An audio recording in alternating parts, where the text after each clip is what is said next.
Hello again, everyone. This is Joe Henches with Beyond the Chart, and this is technical analysis of the stock market today, weekend edition. We're going to take a look at the market action of the last 2 days, and then on a weekly basis, I'll look at our indicators, key ETFs, and then the stocks we're going to look at today are, we're going to look at Facebook, Twitter, Yelp, and YAHOO.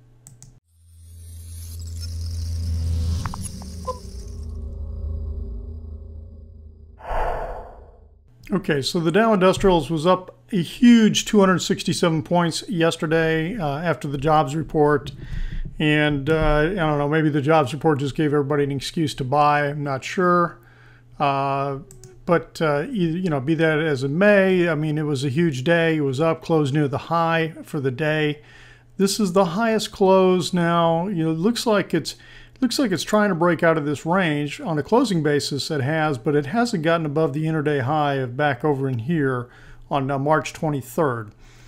There's only been a couple of closes higher than this close, and that was back here on March 2nd, February 25th, it looks like, and February 24th. So 3 other closes higher than where it closed yesterday. So it is really, really hard. This choppy action sideways back and forth. We got a 2-day move.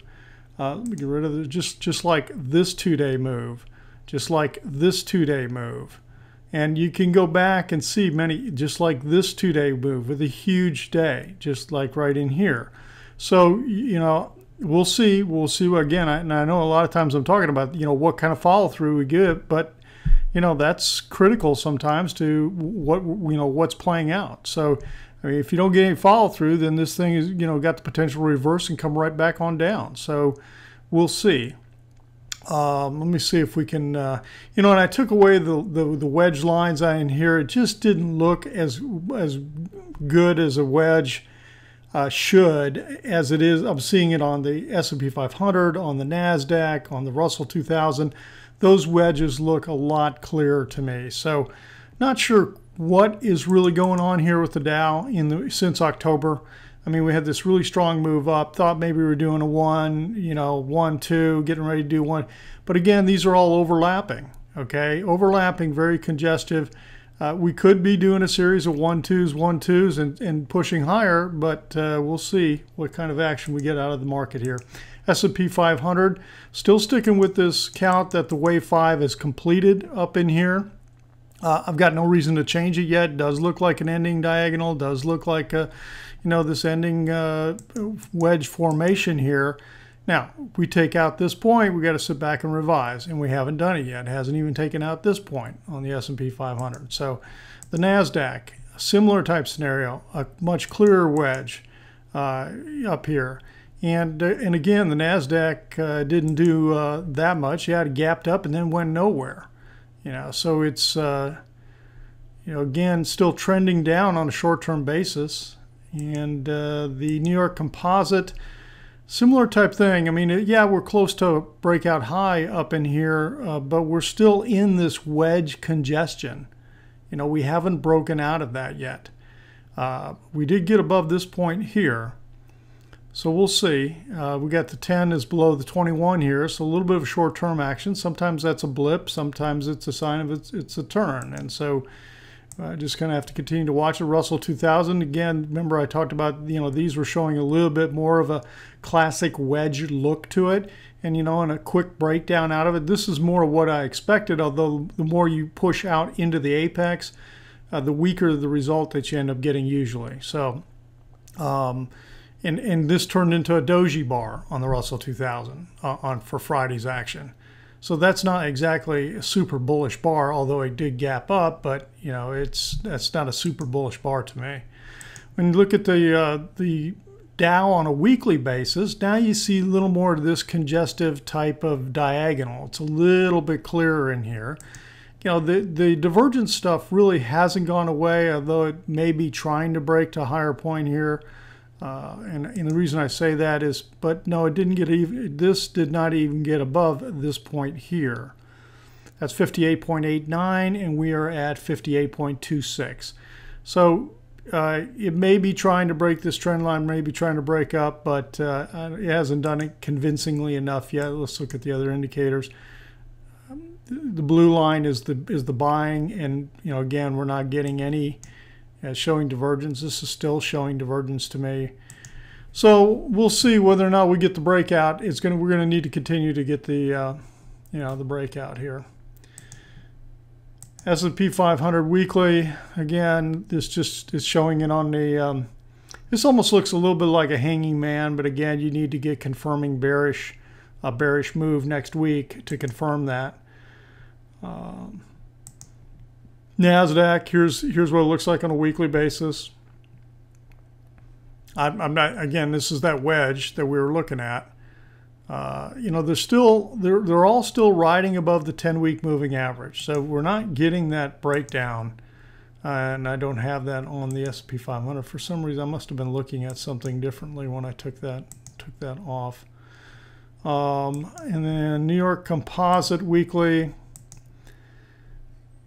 Okay, again, we're in here they're riding above the 10 week, but still in this kind of an ending diagonal wedge type pattern.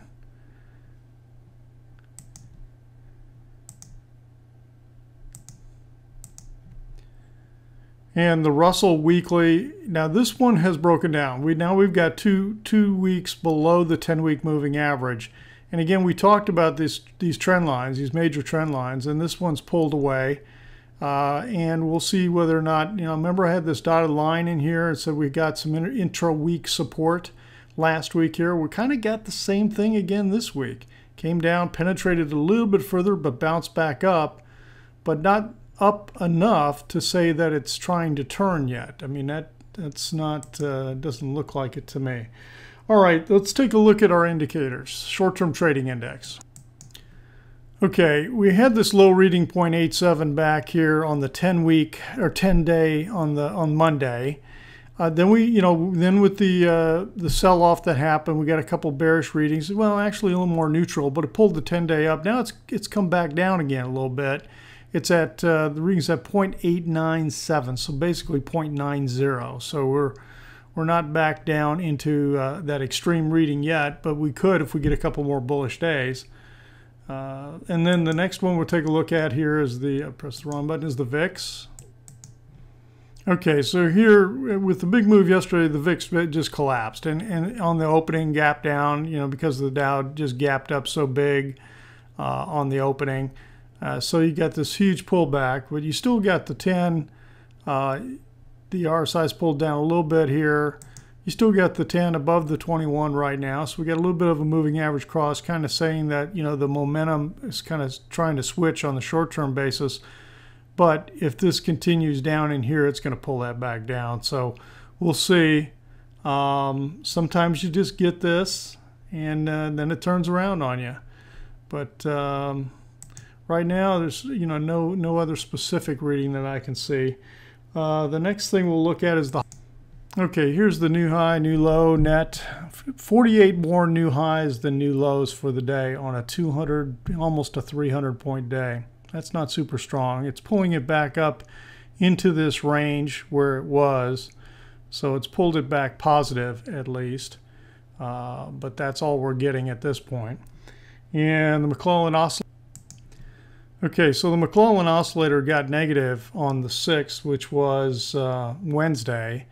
And it got below so it got down into oversold territory. And then we came back up, and on Thursday, let me see if I can get the exact reading in here. That didn't help me.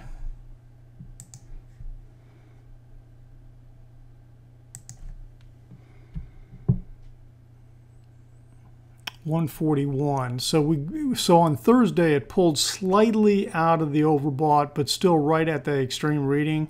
And then we had the big move up here with the big positive yesterday action. So now we're back up to minus 32, getting closer to that, into that neutral zone, basically. So we got extremely overbought. Oversold, just like right back here in March, early March. Now, the thing about it is you never know, is that going to be enough, for the bounce? Now, clearly it was this time, but it wasn't back here, wasn't here, wasn't here. I mean, so you never know for sure. All this does is raise a yellow flag that is okay. You're in oversold territory. All right, the put to call ratio, I've got that somewhere. Put to call, the 10-day put to call is 0.66. So again, not an extreme reading. All right, let's take a look at the high yield bond fund. Okay, so here's the high yield bond fund. The interesting thing about this is that this really looked like we were starting to get, a little bit of a consolidation, head and shoulders pattern. And we got this neckline in here. It looked like it was getting ready to break down. And then what happens on Friday? We get this bounce up. So again, how strong is this? Is this got enough power behind it? Are we going to get continuation? Or is this just a short-term little, snapback, and then it's going to continue back down? Now, the thing that's also interesting about the high yield bond fund, let me get back to my mouse, is that when you look at it on a longer perspective, back in June of last year, this is when the put to call ratio got extreme, very extreme bullish, and on a contrarian basis, kind of a market top, extreme reading. We haven't gotten back to that extreme reading on put to call since then. Well, look what the high yield bond fund has done, since then. Okay, it's not confirming the stock market move. The stock market's going up like this, and the high yield bond fund's going down like this. This is saying risk off, risk off, risk off, risk off, and yet the market's still pushing higher. Not quite sure what to make of it, except maybe it's telling us that people are bailing and reallocating their money out slowly. The other thing is you can sit back and say, well, what happened the last time? Again, we don't have a ton of history prior to 2007, but back here in May 2007 was a little peak here, and then as we got into the October high, it did not go higher, so it did not confirm the market high back in here, and then just rolled right on over. So right now, when you look at it, you sit back and say, well, you look at this non-confirmation type thing, it does look like it's trying to work it, like it's working its way down. So it could be a little bit of a lead. We'll just have to keep an eye on that. Let's look at the long-term bonds.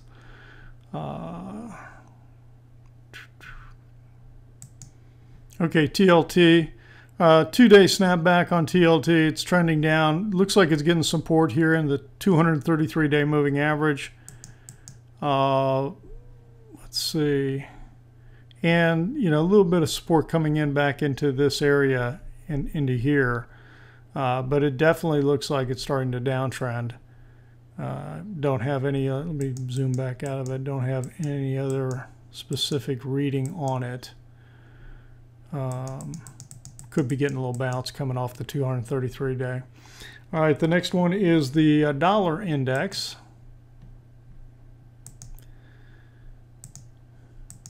Now this one also a little 2-day bounce in here, and looks to me like we've gotten 5 waves down, which could be complete the A, B, C. C should be a little 5-wave sequence. And then that would put this 4th wave completing right at the previous 4th wave in here of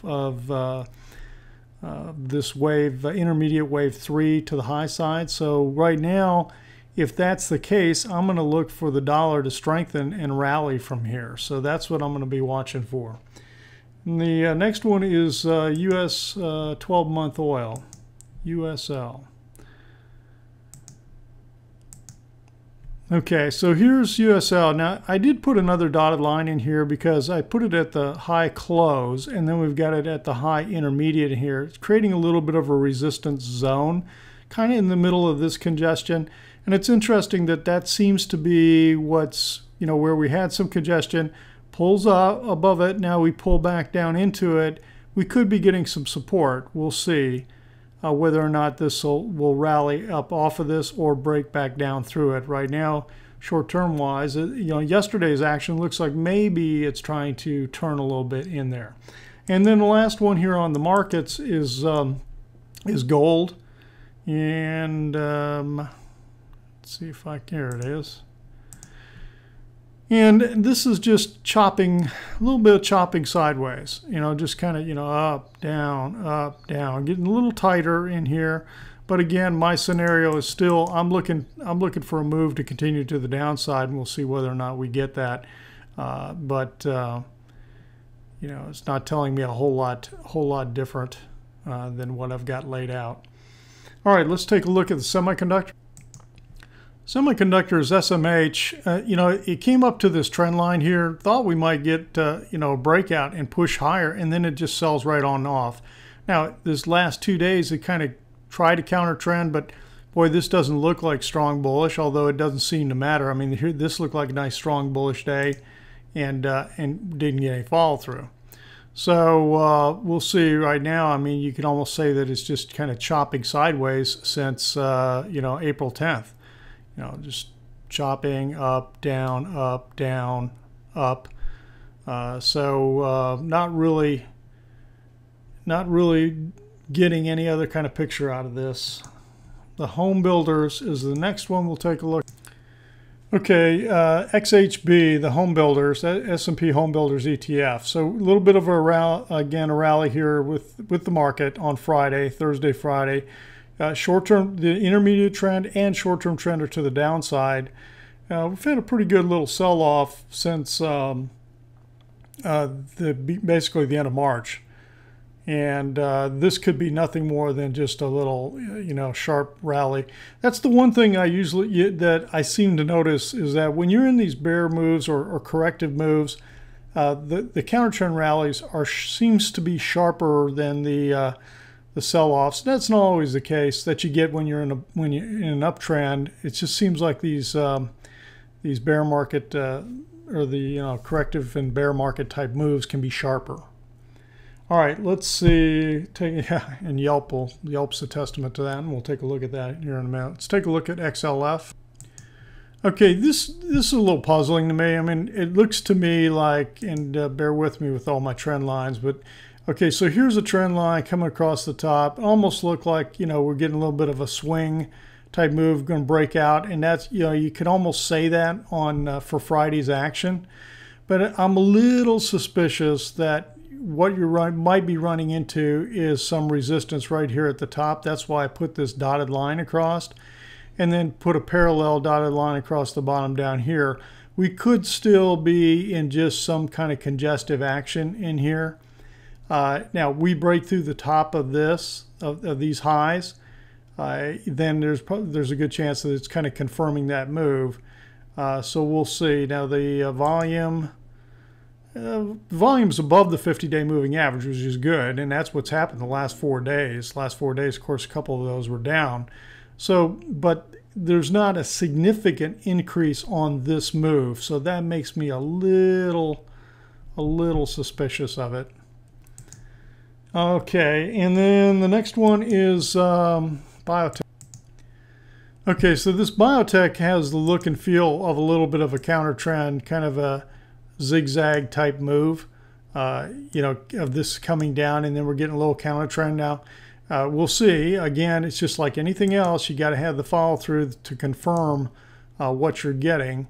You know, this short term, because you still got a pretty strong long term, but again, the only way long terms turn and intermediate turn is when they start to break down. So you got to break down and get the moving averages turn, because as you know, moving averages lag. So I mean, it's kind of nice from a picture standpoint to look at moving averages, but they always lag price action. So right now, I mean, this went to a lower low, looks like a little bit of a zigzag, and so I'd have to, you know, right now have to lean to the fact that maybe this is just a little snapback, and we'll see whether or not it comes back down.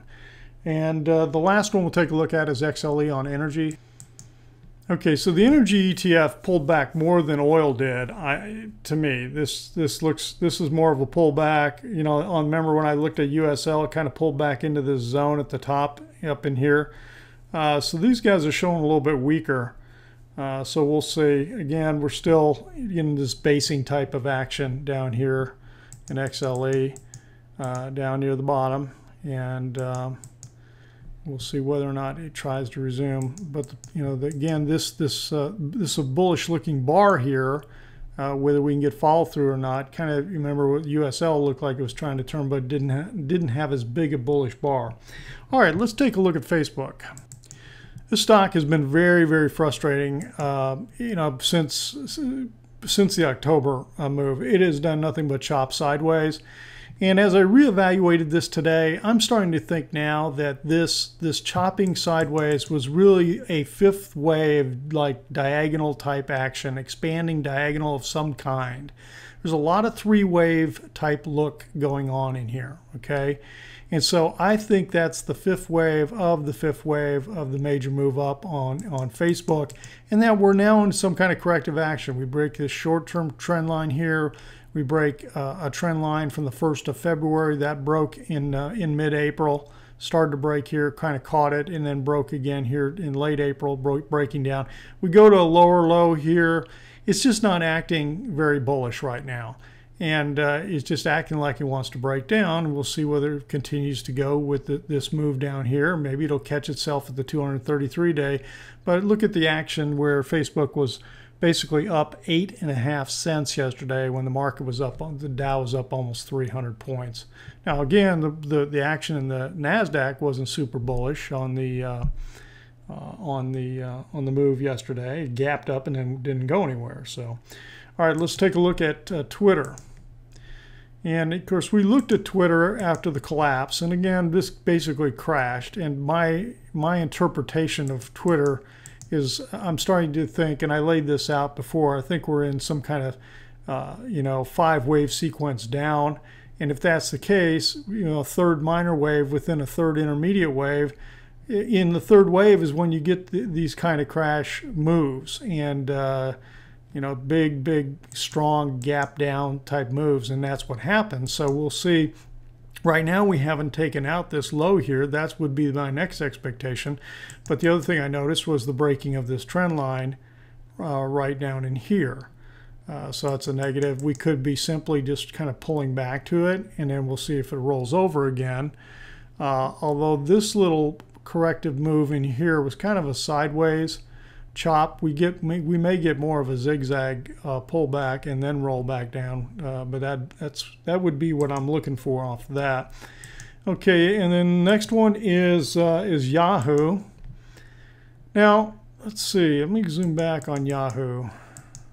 Okay, all right, so now here's what I think is going on with YAHOO. I think we're in a fourth kind of a primary wave pullback here, and we may be getting close to completing it. We'll see. We're still in this downtrend. We've broken this major uptrend line from all the way back in 2012.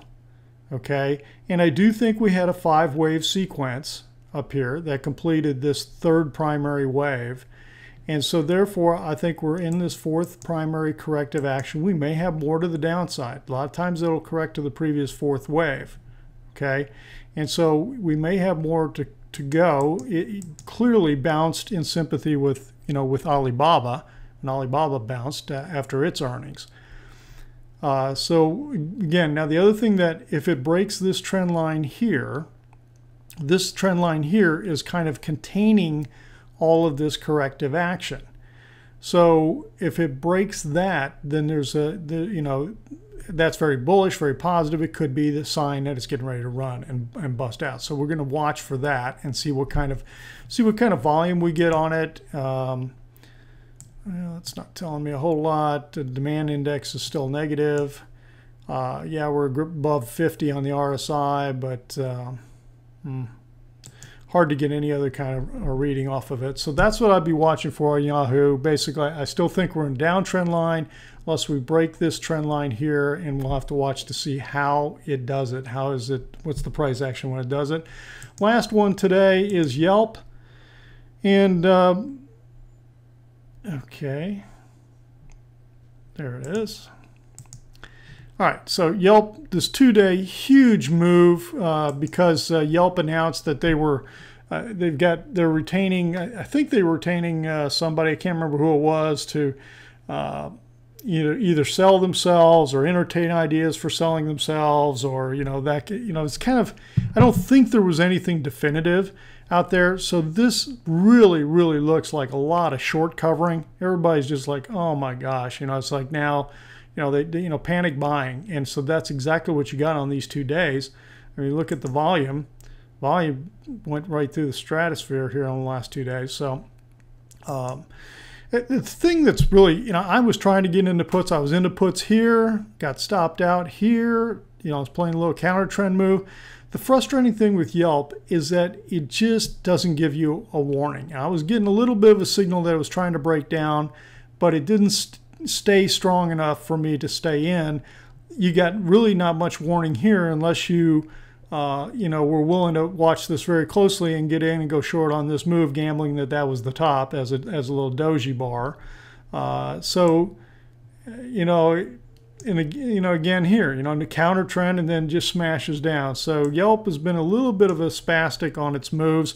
What happened as it broke above this previous low here, that's when everything really, to me, would have accelerated, and it didn't. And of course, that was filling this gap.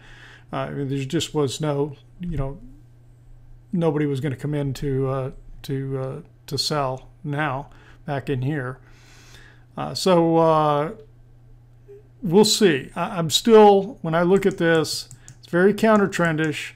The real challenge is this the end of the move, or is this just, is this a counter trend, kind of a wave 2 pullback? Now, again, we'll see whether it gets above this high.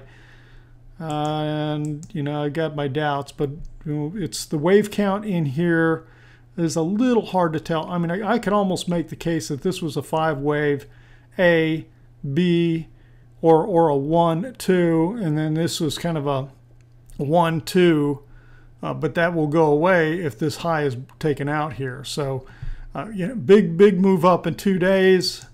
It's either going to consolidate or it's going to pull back. I doubt that we're going to get much more continuation out of this, at least short term. We'll see what kind of consolidation we get and whether that it then pulls back down.